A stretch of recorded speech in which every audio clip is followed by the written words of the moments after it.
The Texas impact, politically and financially, from the Supreme Court's ruling on the health care law. We'll break it down this morning. How will the ruling affect the November elections? That's today's Flashpoint. Good morning and welcome to Inside Texas Politics. Our guest today, Steve Maxwell, chair of the Tarrant County Democratic Party, and Devon Herrick, senior fellow at the conservative-leaning National Center for Policy Analysis based in Dallas and a leading expert on health care policy. And joining and questioning, Gromer Jeffers, political writer with the Dallas Morning News. Good morning and welcome to all for coming. Thank you for coming.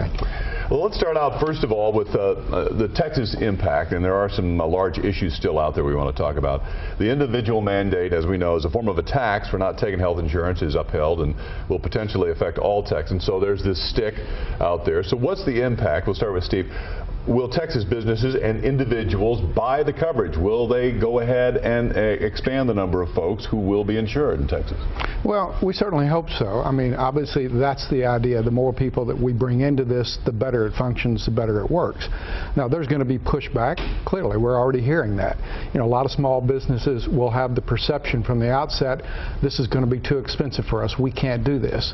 And they may opt to say, we prefer to pay the penalty or the tax and not provide that coverage. Well, you know, in a roundabout way, that sort of ends up providing the coverage anyway, because the money that goes in from payment of the tax then is going to go into these exchanges to help fund people's insurance that wouldn't be able to get it otherwise. But Dr. Herrick, you see some negatives in this. Well, what's your outlook? Well, keep in mind that firms which employ, say, 50 workers or less will be exempt from any penalties. So it really wouldn't make sense for them to offer health coverage simply because their workers would naturally be able to get a much more generous subsidy in the health insurance exchange.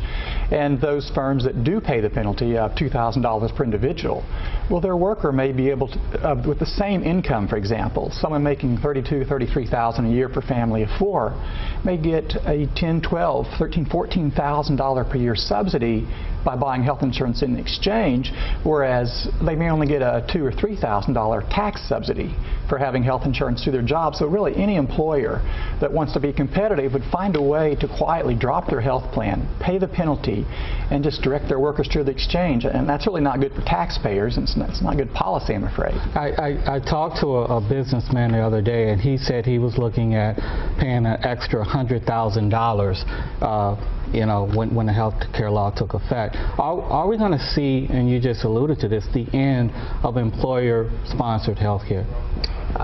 Well, I wouldn't say the end, of course, but I do think a lot of businesses will find it really is within their best interest to drop their health plan. For example, some of the large human resources consultancies polled some of their clients and found that about maybe up to 30% would actually be better off if they dropped their health plan and moved their workers to the exchange and just paid a penalty.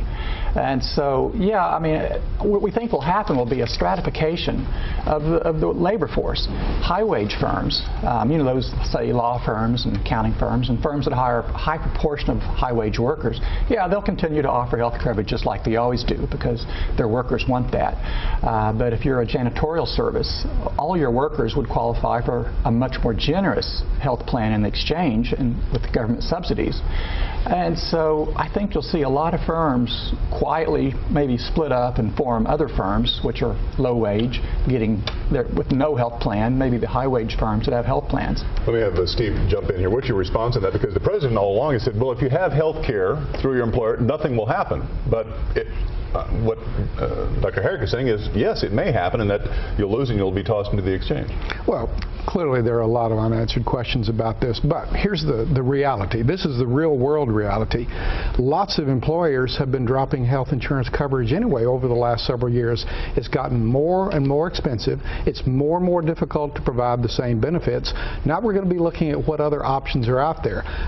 Dr. Herrick makes a good point about some employers are going to look at this and say, well, there's an advantage to us to drop it and get into our people into the exchange. We can save money. I don't think that's going to happen across the board. I think there are still too many advantages that are going to be offered by private health insurance plans, and I think that's a benefit that companies want to offer to their employees. And I think also that CEOs understand that's the idea behind this whole program. We all participate so that it works better. Mr. Chairman, what about the cost to the consumer, the average Joe and Jane? The law is called the Affordable Health Care Act, but is it going to be really affordable? Are we going to see increased costs just for the average person?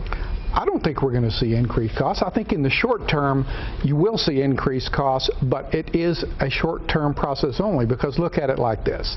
You know, up until just recently, we've had health care plans that could exclude pre-existing conditions, could put lifetime caps, didn't have to provide preventive services.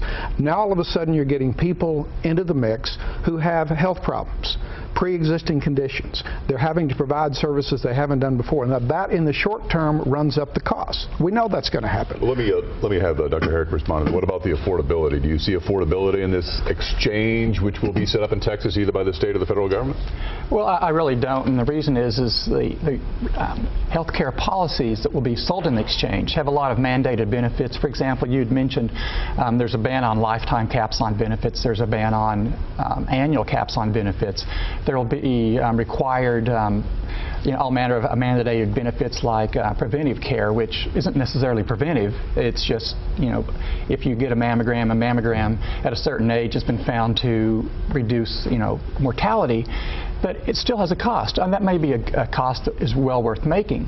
But the point is I don't really see anything in the Affordable Care Act that cuts spending except cutting the Medicare fees they paid to doctors, and doctors say that they can't afford that either. So I don't really see anything affordable about the Affordable Care Act. Big cost question facing Governor Perry and the Republican-controlled legislature in the session will be this idea now that states like Texas have an option to expand Medicaid as offered under the ACA. What's the best argument, Steve, for Texas expanding this, even though philosophically Governor Perry may be against it? Well, I can give you several arguments for that. First of all, let's look at it again from a realistic perspective. Texas has more uninsured citizens than any other state in the country. Are you proud of that? I sometimes get the idea that Governor Perry seems to be proud of the fact that Texas insures fewer people than any other state on a percentage basis and doesn't want to do anything about that. This gives him the opportunity to do it. Secondly, and I think just as important, if the coverage for uninsured individuals, and I think the suggestion is that this coverage now be offered for people earning up to 130%, 133% of the minimum wage level, the federal government is going to be paying that. For the first few years, it pays 100% of the cost of that. There's no cost at all to Texas. And then even after that, the federal government is picking up 90% of that cost. And on a percentage basis, it's a whole lot lower than what the state is paying now. But the state has said its costs, relative costs, will go higher. So should the legislature proceed and go ahead and take this offer? Well, the cost will go higher, and as you indicated, yes, so the federal government will pay a lot of the costs, but there are other costs that Texas will have to pick up. In fact, the Health and Human Services Commission said about $27 billion over the first 10 years. As far as expanding Medicaid, I really don't like the idea of expanding it using the rules set forth by the Affordable Care Act. I would prefer to see a block grant where Texas finds solutions that uniquely meet the needs of Texans. So I think there is a way to cover people who are Medicaid eligible. I just don't know if the prescription in the Affordable Care Act will really do it in a way that Texans can afford, or U.S. taxpayers. Well, this isn't really over. We have the elections in November. Republicans have vowed to take control of the Senate, perhaps win the White House, and repeal and replace Obamacare. Or the new health care law. What do you replace it with? Well, what I would like to see is something that created fairness, that gave you the same tax subsidy, whether you get your health policy through work or whether you get it through the individual market or a state-based exchange. And this has been discussed before. A refundable tax credit, say $2,500 per individual, maybe up to $8,000 per family, would give low and moderate income Americans the same subsidy that wealthy Americans would get, who currently get a much, much bigger subsidy through their job. We've got about 30 seconds left. We'll let Mr. Maxwell finish out. Well, here's the problem I have. I hear repeal, repeal, repeal, no substantive proposals on how they would substitute another workable plan. But I have heard, well, we're not going to make the same mistakes the Democrats made. We're going to enact measures piece by piece that are effective.